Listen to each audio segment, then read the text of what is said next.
Hello everyone, my name is Leah and this is my review for products from The Ordinary as part of anti-aging skincare routine.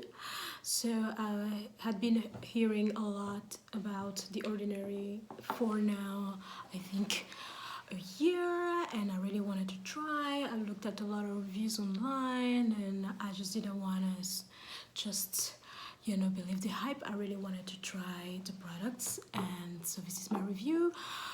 So in this review I will be talking about several products from The Ordinary. I've been trying the product all throughout this year, and then I just started also adding new elements to my skincare routine in the past month. So that will be a review of all of this. So a little bit, maybe I can start by giving a bit of a background regarding my skin. So it's African American, mid-30s type of skin.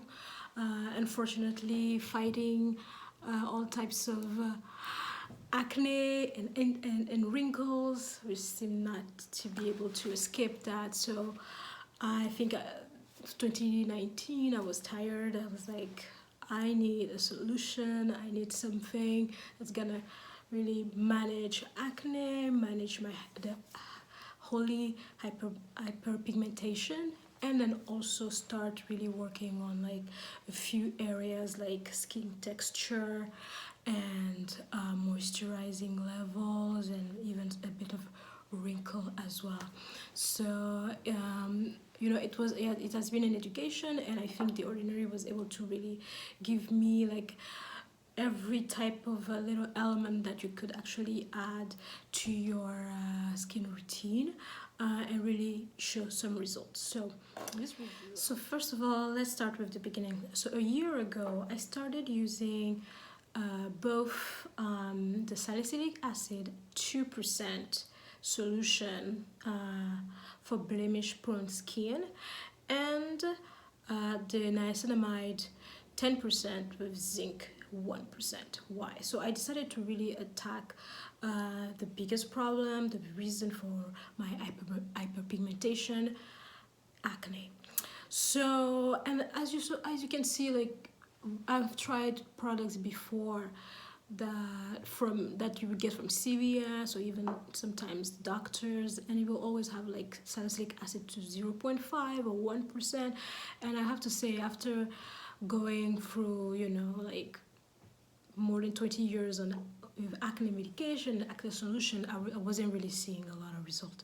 So I decided to really attack it with a solution of the 2%, and really also stick to a routine of religiously using it morning and night, cleansing my face morning and night, and really pay attention to that. So because the 2% salicylic acid, it's an acid, so I was also recommended to use the niacinamide 10% for like the soothing and also the brightening effect. And I do remember that some of the acne medication that I used to use in the past also had zinc, so I guess this is also good. So both of these products have been like really useful in really going deep. I think salicylic acid is one of those acids that really go inside the pores, and it also kills bacteria. So this has been really good, and I think for the price, which is I think less than $8, this has been like a lifesaver. So I would definitely recommend anybody who wants to tackle the acne really seriously to give a try to the salicylic acid with The Ordinary. Then, so I've been using both of these in conjunction with the acid ascorbic 8% and the alpha arbutin 2%. So this is usually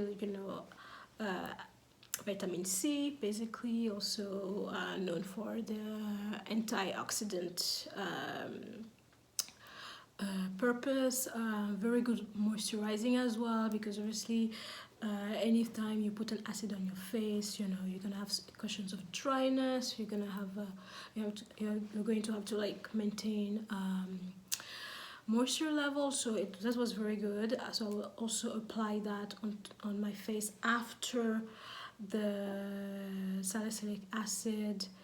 I will apply the vitamin C morning and night, and sometimes I will alternate between just using salicylic acid and niacinamide, or doing salicylic acid and vitamin C, just to keep that moisture, that soothing, whether it is a combination of vitamin C, salicylic acid, or niacinamide and salicylic acid, just to keep that. So working on those three for a year has been very good. I think I've seen like a lot of like very like improvement in reducing acne. That's been very fantastic. But it wasn't, I was still not where I wanted to be, because in between, of course, these using this 3 product, I was also exfoliating deeply, but you know, using Peter Thomas Roth and wrinkle peel pads. And so I would use that sporadically, just to, you know, shave like a few layers so that the acid would work. I was still not getting there, and so when I learned that the Ordinary had also had a peel cocktail, I would call it, with some you know, glycolic acid, lactic acid, salicylic acid. You know, I thought maybe that could be the solution, just because the Peter Thomas Roth also is a cocktail of those acids. And so I've seen that, you know, the best way for me with a skin that has multiple issues of acne skin and aging skin, why not, you know, get a solution all in one, done. And so I started using this one. Just a note that the Peter Thomas Roth solution, I think peel pads are, I think, 20% of acids, while the Ordinary AHA is 30% and the BHA 2%, meaning that you have the glycolics and the lactic, I think, are the 30%, and the BHA, which is a salicylic acid, is the 2%. So the salicylic acid is also in there, still full strength, the same way it was in the solution, so that's very good. So I decided to give this a try, but I was also looking, okay, I've used before, I was familiar with acid, with the glycolic acid, and it had shown me, I had seen results regarding texture, but it wasn't lasting very long, because, you know, skin gets dry, you just exfoliate a few times for 20%, maybe my skin had already started to get used to it, so it was time to get to the next level, I suppose. In conjunction to that, for the past months I decided to also start using retinol, because retinol is, from the research I've done, is one of those products that you just need to invest in the time in and start as soon as you can because it is not magical. You're not gonna see result like right away. It is not the same level of like skin refresh as the glycolic would be. So I just wanted to start, and I really wanted to start since I was already using acid. I just don't want to shock my skin, so I decided to go with the Ordinary Retinol 0.5 in squalane, just to see how my skin will react, since I had never used retinol before, and it was the first time it would be exposed, especially in conjunction with a stronger peel. So be careful. Let's not mix up stuff. Let's see how we react. So I was also recommended to try another type of antioxidant, which is like the resveratrol 3% and the ferulic acid 3% as well, also in squalane. just as like you know, building those barriers, especially using peels. We just, you know, you shave it, you had it, you shave it, you had it. So that's just that's just the crux of the thing. So for the past month, whole month of late October and all this month November, I've been using these three products. I've been using the resveratrol, I've been using the retinol 0.5, and I've been using the peel, the AHA BHA peel. So one by one. So I'm going to say from the three, the rock star of this regimen has been the AHA and the BHA peel. It's just fantastic. It is strong. Don't play with it. It's very strong. I'm somebody who's been using acids for a year and a half, so my skin is like used to it. I know how it feels. Just tingles when you start, but this was also really strong, even for me. I used it the first time, and you know, I used the peel. So basically, you know how to use the peel. You just like cleanse your face as you would, dry it entirely, and then use the dropper. No dropper on the face. In your hand, you just apply it, you know, like an even layer all over your face, avoiding eye area, and you let it cook for 10 minutes. Not 1 minute more. No, don't play with this. It's not this thing where it's like, you know, you let it. No, you have like 9:55, you already start going to the sink to wash it off, because it is that good, it is that effective. Seriously, this has improved the texture of my skin dramatically. It's crazy. So I've been very satisfied. So it's very strong, and it is recommended to use once a week, but I will even try and go, I think I've been able to use it 3 times so far. And you see it, you know, this bottle that was just like less than $10 will probably last me until, you know, another 6 months, because it a little bit goes a long way. I think used as well in conjunction with the oils.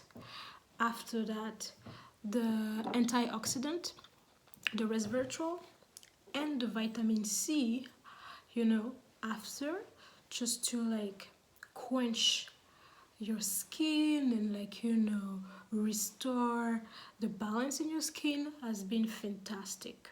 It's been fantastic. So really, because when you use an acid, you know, you're really removing layers, you're depleting if we're serious. So you really have to like come back after that and really add to it, you know, so that now the active and the moisture that you really want to pack in your skin goes back in. So I've been using, so right after the peel, I usually take 3 drops of the resveratrol and 3 drops of the vitamin C, you know, just, you know, warm them up in my skin, and then, you know, just gently massage them like all over my face. It's been pretty good. Actually, before that, I use the niacinamide, which is like a soothing and brightening as well, but not as aggressive. So I will just put, because you have to put your waters before your oils, just put the niacinamide, a few drops, just gentle. That really helps your skin, you know, just like get back that moisture very nicely, and then you just seal your face with your oils. You know, if you want to add the moisturizer, you can, but usually I don't necessarily do that, because I just don't want to shock my skin too much after doing a peel that is actually very strong. So yeah, so these have been what I've been using, and I think it's been doing. So every morning when I will wake up, I will alternate actually in my routine among these oils, just because, you know, at night you're sleeping, your skin is repairing, and in the morning you'll get all of the sun and dirt and UV. You need that UV protection, so you have to alternate. So what I do usually is like, of course I will cleanse. And in the morning I would use the resveratrol, I will just use the antioxidant, basically resveratrol 3% and the acid ascorbic 8%. Then I will do that, and I will just add my moisturizer with a SPF, and I'll be gone. Just add my makeup if I need to, and then be gone, and that will be it. So it's really quick because it would be just be like 3 drops here, 3 drops there. You just massage it real quick, you add your cream and you're good to go, and that's it. I think a more involved routine occurs at night, when really you have the time to get in the zone, to really like pay attention to your skin and all that. So I hope this review was useful. I would think probably for my recommendation, I would say somebody who is not used to acid probably should start with something that is like less strong than that, just to get their skin used to the acid, because I would not recommend that for somebody who's just a novice to acid. So probably try maybe with, start with glycolic acid, or if you also use salicylic acid, you can also use them separately and just alternate between them to work on your skin until you build the how you call it, the resistance for your skin to use more aggressive cocktails, I would say. And for me, I found that using the AHA BHA once every 9 to 10 days is more effective, because I can prolong that moisturized aspect using the retinol oil, the resveratrol oil, the vitamin C oil. So all of these really help that my skin is constantly moisturized and brightened, so it doesn't need to follow necessarily like the once a week recommendation for that. It's also good not to exfoliate our skins all the time, because we have to maintain the barrier of our skin. So I hope this review was useful. If you have any questions, please let me know. Don't forget, you can put questions in the comment section. I'll be glad to use them, because I've been using quite a few of the ordinary, and I really appreciate that they are very straightforward with the science and that it works. So without further ado, I'll say goodbye, and I hopefully I'll be able to review other products here and come tell you about it. Bye.